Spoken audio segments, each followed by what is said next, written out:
Item ಯಾವುದೇ ಇರಲಿ try ಮಾಡಿ ಆಚಿ ಚಿಕನ್ ಮಸಾಲಾ. ಒಕ್ಕಲಿಗರಿಗೆ ಅನ್ಯಾಯ ಮಾಡಿದ್ದು ನೀವು ಕರ್ಕೊಳ್ಳೋದು, ಟಿಶ್ಯೂ ಥರ ಯೂಸ್ ಮಾಡೋದು, ಬಿಸಾಕೋದು. ನಾನು ಅವತ್ತಿಂದ ಹೇಳ್ತಾ ಇದ್ದೀನಿ ಜನತಾದಳದವ್ರಿಗೆ, ನಿಮ್ಮ ಗ್ರೌಂಡನ್ನು ಕಿತ್ಕೊಳ್ಳೋದಕ್ಕೆ ಮಾತ್ರ BJPಯವರು, ನಿಮ್ಮ ಕೇಡರನ್ನು ಕಿತ್ಕೊಳ್ಳೋದಕ್ಕೆ ಮಾತ್ರ ನಿಮ್ಮ ಜೊತೆ ಇದ್ದಾರೆ. ಬಿಸ್ಕೆಟ್ ಥರ ನಿಮಗೊಂದು ಕೇಂದ್ರ ಮಂತ್ರಿ ಕೊಟ್ಟಿದ್ದಾರೆ, ಆದರೆ ನಿಮ್ಮನ್ನು ರಾಜಕೀಯವಾಗಿ ಸರ್ವನಾಶ ಮಾಡ್ತಾರೆ. ಇದನ್ನೇ ಎಚ್ಚೆತ್ಕೊಳ್ಳಿ. ನಿಮ್ಮ ಗ್ರೌಂಡನ್ನು ಹಳೆ ಮೈಸೂರಲ್ಲಿ ಕಿತ್ಕೊಳ್ಳೋಕ್ಕೋಸ್ಕರ ಇರೋದು. ನನಗೆ ಭಾಳ ಬೇಸರ ಆಗಿದೆ ಅಂದರೆ ಪಾಪ ದೇವೇಗೌಡರು ಕೊಡ್ತಾರೆ ಅಂತ. ಆದರೆ ಅದು ಅವ್ರ ಪಕ್ಷದ ಆಂತರಿಕ ವಿಚಾರ ಯಾರಿಗೆ ಕೊಟ್ಟರು ಅನ್ನೋದ್ರ ಬಗ್ಗೆ ನಾನು ಮಾತಾಡಲ್ಲ.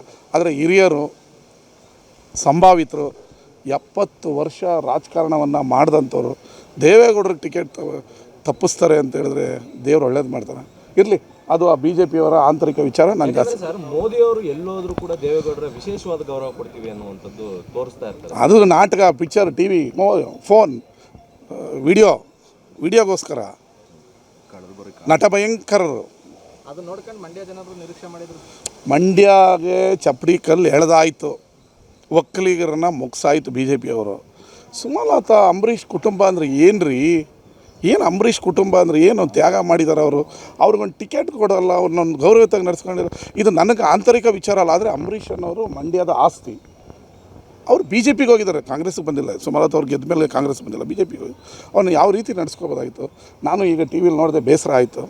ಅಂಬರೀಷ್ ಅಣ್ಣನ ಕುಟುಂಬನ ಈ ರೀತಿ ನಡು ನೀರಲ್ಲಿ ಕೈ ಬಿಟ್ರಲ್ಲ ಅನ್ನೋ ಒಂದು ಬೇಸರ ಆಯಿತು.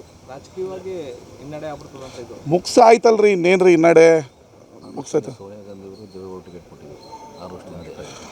ಇದೇ 6 ವರ್ಷದಿಂದ ಸೋನಿಯಾ ಗಾಂಧಿಯವರು ದೇವೇಗೌಡರಿಗೆ ಬಿಟ್ಟುಕೊಟ್ಟಿದ್ರು. ಕಾಂಗ್ರೆಸ್ ಪಕ್ಷ ಬಿಟ್ಟುಕೊಟ್ಟಿತ್ತು, ನೆನಪಿದೆಯಾ ನಿಮಗೆ?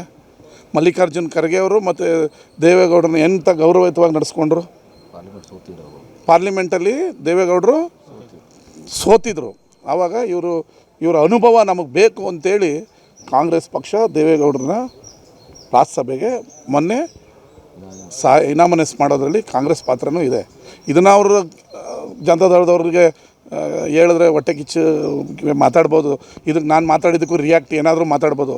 ಸತ್ಯ, ಪೇಪರ್, ಕಾನೂನೇ. ಏನು ಸತ್ಯ ಈ ರಾಜ್ಯದಲ್ಲಿ ನಡೆದಿದೆ ಅಂತ್ಯ. ದೇವೇಗೌಡರನ್ನ, ಸುಮಲತನ್ನ BJPಯವರು ಈ ರೀತಿ ನಡೆಸ್ಕೋಬಾರ್ದಾಗಿತ್ತು.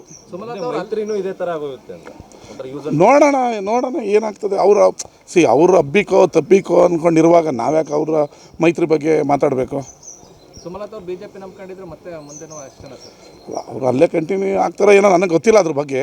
ಇವತ್ತು ಅವ್ರಿಗೆ ಅನ್ಯಾಯ ಆಗಿರೋಂಥದ್ದು ಸತ್ಯ. ಪಾಪ ನಾನೊಂದು ಅಂಬರೀಷ್ ಅಣ್ಣ ಅವರ ಜೊತೆಯಲ್ಲಿದ್ದವನು, ಅವ್ರ ಕುಟುಂಬದಲ್ಲಿ ಊಟ ಮಾಡಿದ್ದೀನಿ. ನನ್ನ